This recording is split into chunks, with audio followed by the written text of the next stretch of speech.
Body parts. They've been selling body parts. That's old. That's not new. That's why black people don't like to go to hospitals. They go to get their toes clipped, their fingernails clipped, and they wake up and their foot's gone. They've been utilizing the organs of black people for years, the organs and the body parts and the members of African-American people, and that goes back to George Washington. There's a long-time myth that George Washington had wooden teeth. We've heard that myth growing up in school. The reality is George Washington did not have wooden teeth because common sense will tell you you can't put wood in your mouth, it gets wet, and wet wood is useless. What George Washington did, he had the teeth of his African slaves yanked out of their mouths, and he made dentures out of these teeth. And they're on display. His dentures are on display at museums right now.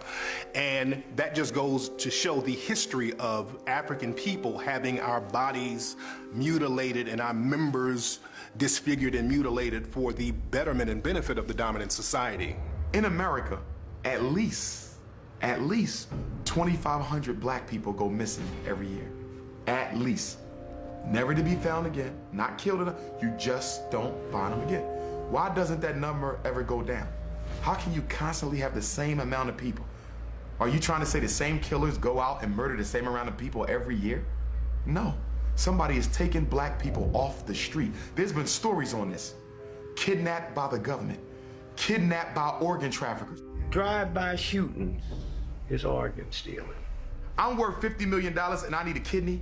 And you know, kidneys are pretty sensitive. You gotta find somebody who really got the kidney that matches yours. You think I'm gonna wait till somebody die for me to get one? If I don't get one soon, I'm gonna die. So guess what I'm gonna do? I'm gonna pay somebody to go research people.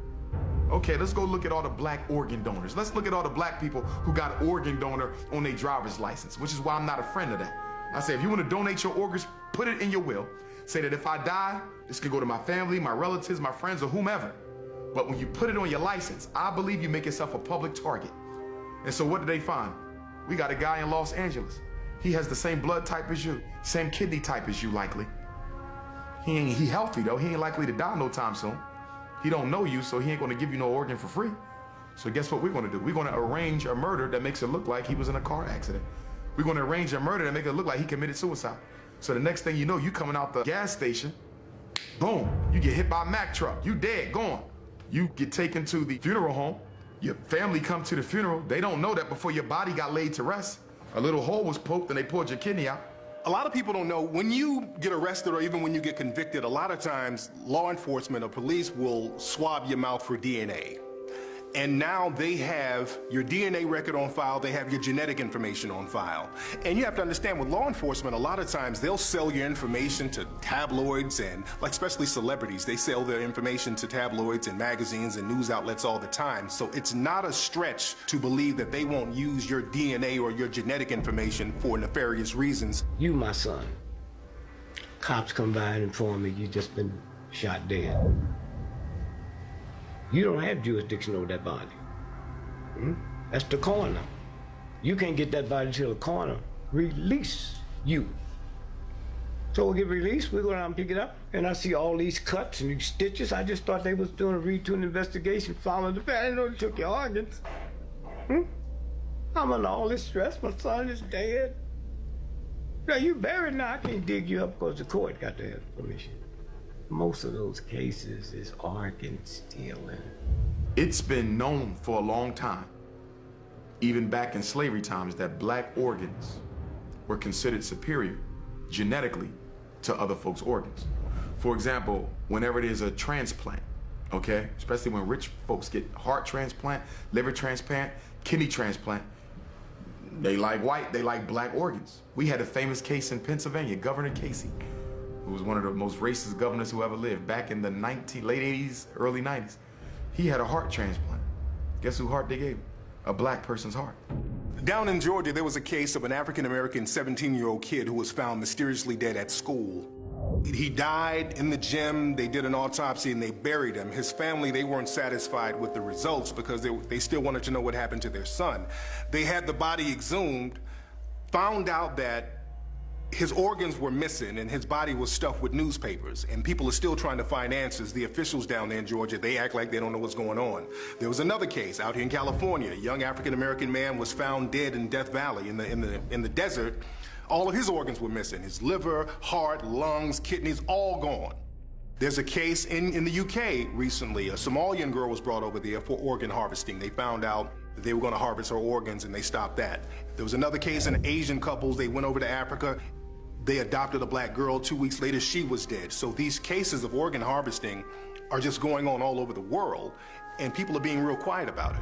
The Rodney King riots.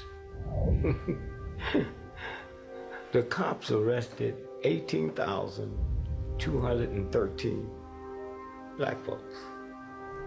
They couldn't account for 10,000 of them. That's what happened in New Orleans. Remember when you saw those helicopters? They were picking up all them black babies and taking them up in a helicopter. And my husband and I sit there and said, we wouldn't have sent our son with them. I don't care who they was. We'd all died in the water together. We wouldn't have sent our baby up there. And they never got a bunch of those children back, as we all know. Organ harvesting in Africa, it's a business.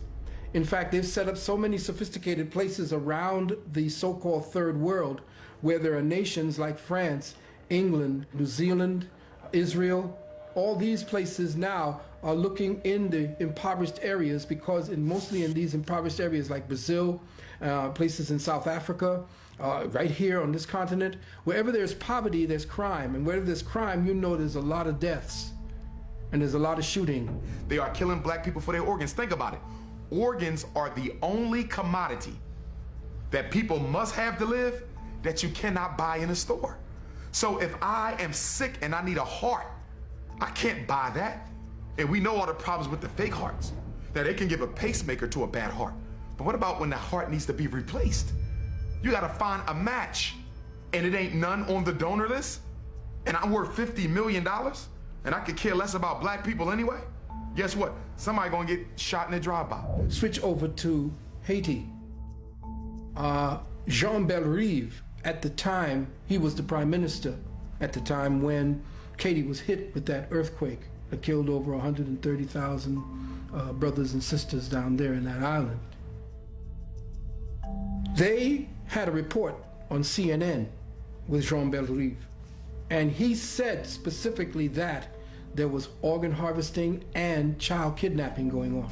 And we have already reports of a lot of trafficking, even of organ trafficking. Of organ trafficking? Yeah. Now, already. Of the victims of the earthquake? Yeah. So, do you know that for sure? Yeah, I know that for sure, and it was discussed in Montreal during the conference. If you live in Los Angeles and you want to adopt a black child, why not get one from Los Angeles?